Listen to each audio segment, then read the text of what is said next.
I have $5 for anybody who thinks that they can separate these two colors of Play-Doh back into their original colors. Who wants to try it? Okay.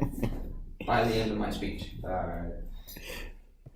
So divorce affects everybody, all of us, in some way or another. Either we grew up in a split home, or your parents maybe grew up in a split home, or you know somebody, you have a friend or somebody who grew up in a split home. So today we're going to talk about some of the tragic effects that divorce has on children specifically. I grew up in a split home, so I know firsthand the effects that divorce can have on children. So today we're going to really talk about just a couple of specific areas where it affects children, and that is emotionally and physically. But before I get into all of that, I want to share with you a couple of tidbits of information and show you a video real quick.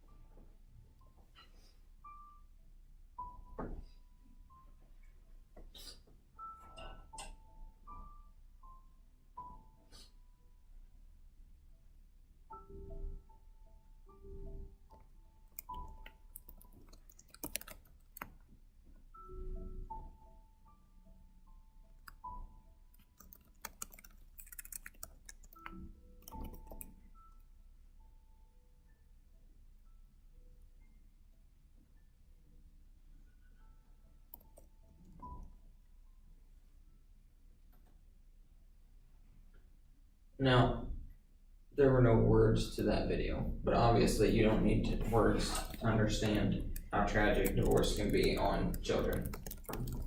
And that does a pretty good job of showing you what can happen. No, not every circumstance is like that. Some are fortunate to have it to where maybe your parents didn't get along or whatever, so they had to split, but they're still very involved in your life. But others can be much worse than that. So according to the American Academy of Child and Adolescent Psychiatry, 1 out of every 2 marriages today ends in divorce. That's 50% of everybody who gets married is going to get divorced. And 40% of children growing up in America today are fatherless. Their father is not in their home or in their life actively. So emotionally, how divorce can affect children, according to the Journal of Child Psychology and Psychiatry, teens in single-parent or blended families are 300% more likely to need psychological help in any given year. I personally looked at that and thought that was baffling. That's just crazy. Research also shows that children that come from a divorced home have more psychological problems than a child that has suffered the loss of a parent from death. I can kind of understand that because you go from having your parents together to not having them together, whereas the death of a child, and that's a decided thing, your parents decided to do that. Whereas the death of a parent might be more tragic and you can understand that they didn't want to leave you or whatever. And according to verywellfamily.com, people coming from a broken home are almost twice as likely to attempt suicide at some point throughout their life. But the effects of divorce can also change a kid physically. Following divorce, children are 50% more likely to develop health problems than a regular two-parent family. And children whose parents are divorced are more likely to experience injuries, asthma, headaches, speech impediments, and I even, at 2 years old, I had asthma to the extent that I had to have a breathing mask and do breathing treatments constantly. And a little bit about my story. So when I was 10 months old, my mom left my dad because he was cheating on her with another woman.